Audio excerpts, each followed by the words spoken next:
warm-up that includes 5 exercises, and it's to prepare you for a total body workout, whether it's strength related or endurance.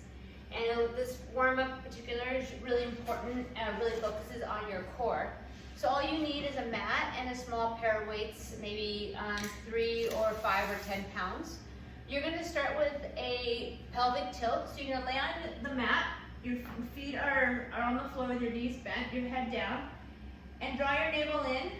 Press your belly in towards your spine and draw your ribs down into your mat.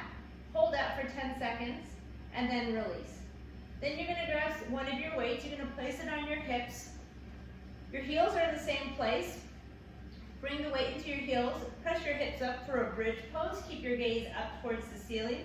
Your shoulders are relaxed on the mat. Your head is relaxed. And you're squeezing through your glutes. And you're going to scoop the tailbone under.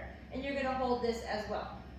So the first one is pelvic tilt. Second one is a bridge pose. Then you're going to come up and you're going to do a shoulder tap. So you can do this on your toes or on your knees. Bring your feet a little bit wider than hip distance apart.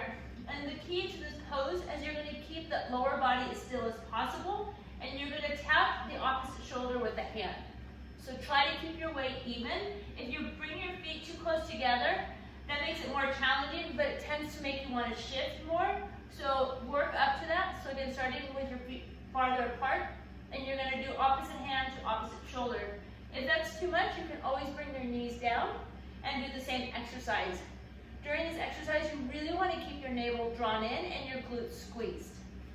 Then one after that, you're going to come onto your feet and you're going to do air squats.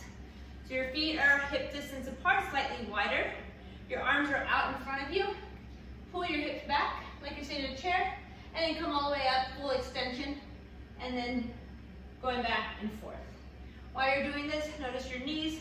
You want to make sure your knees don't buckle in or come out too far wide. They're tracking right over your toes.